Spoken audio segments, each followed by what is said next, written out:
শ্রাবণ মাসের শুক্লপক্ষের পবিত্রারোপণী একাদশী উপবাস ব্রত কবে পালন করতে হবে? 23 নাকি 24 আগস্ট?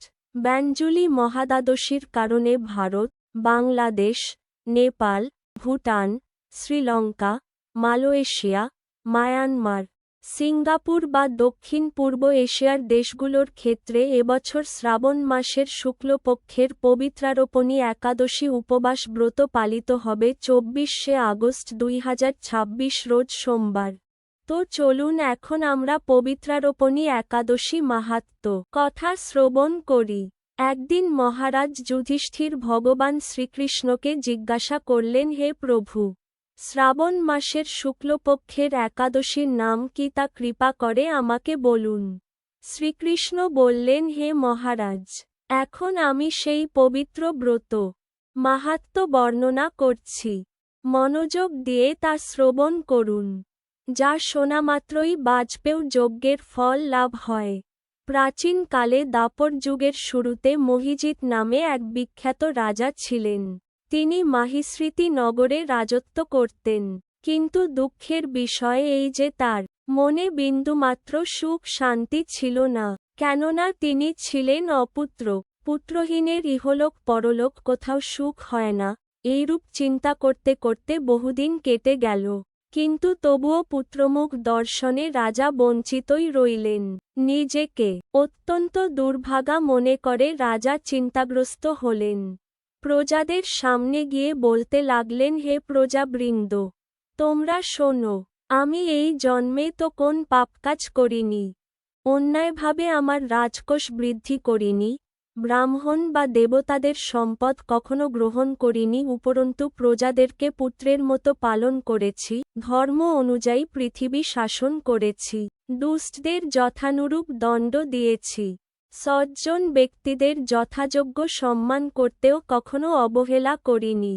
তাই হে ব্রাহ্মণগণ, এই প্রকার ধর্মপথ অবলম্বন করা সত্ত্বেও কেন আমার পুত্র লাভ হল না, তা আপনারা কৃপা করে অনুসন্ধান করুন।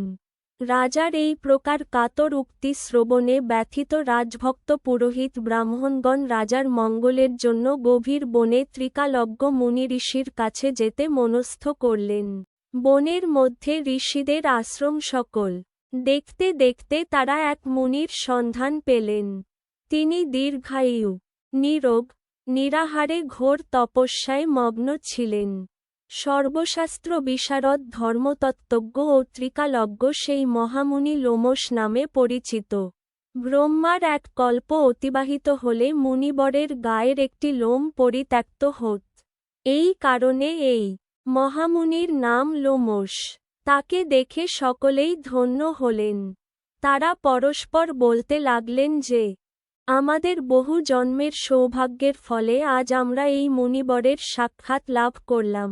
তারপর ঋষিবর তাদের সম্বোধন করে বললেন, কি কারণে আপনারা এখানে এসেছেন এবং কেনই বা আমার এত প্রশংসা করছেন, তা স্পষ্ট করে বলুন।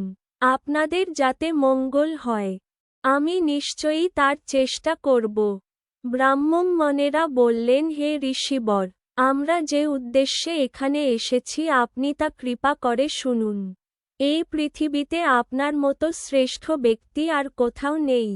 মহিজিৎ নামে এক রাজা নিঃসন্তান হওয়ায় অতি দুঃখে দিনযাপন করছে।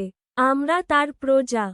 তিনি আমাদেরকে পুত্রের মতো পালন করেন, কিন্তু তিনি পুত্রহীন বলে আমরাও সবাই মর্মাহত। তার দুঃখ দূর করতে আমরা এই বনে প্রবেশ করেছি। হে ব্রাহ্মণ শ্রেষ্ঠ, রাজা যাতে পুত্রের মুখ দর্শন করতে পারেন, কৃপা করে তার কোন উপায় আমাদের বলুন। তাদের কথা শুনে মুনিবর ধ্যানমগ্ন হলেন। কিছু সময় পরে রাজার পূর্বজন্ম বৃত্তান্ত বলতে লাগলেন। এই রাজা পূর্বজন্মে এক দরিদ্র বৈশ্য ছিলেন। একবার তিনি একটি অন্যায় কার্য করে ফেলেন। ব্যবসা করবার জন্য তিনি এক গ্রাম থেকে অন্য গ্রামে যাতায়াত করতেন। এক সময় জ্যৈষ্ঠ মাসে শুক্লপক্ষের দশমীর দিনে কোথাও যাওয়ার পথে তিনি অত্যন্ত তৃষ্ণার্ত হয়ে পড়েন। গ্রাম প্রান্তে একটি জলাশয় তিনি দেখতে গান। সেখানে জলপানের জন্য যান। একটি গাভী ও তার বাছুর সেখানে জলপান করছিল। তাদেরকে তাড়িয়ে দিয়ে তিনি নিজেই জলপান করতে লাগলেন। এই পাপকর্মের ফলে তিনি পুত্রমুখে বঞ্চিত হয়েছেন। কিন্তু পূর্বজন্মের কোন পুণ্যের ফলে তিনি এইরকম নিষ্কণ্টক রাজ্য লাভ করেছেন? হে মুনিবর, শাস্ত্রে আছে যে পুণ্য দ্বারা পাপক্ষয় হয়।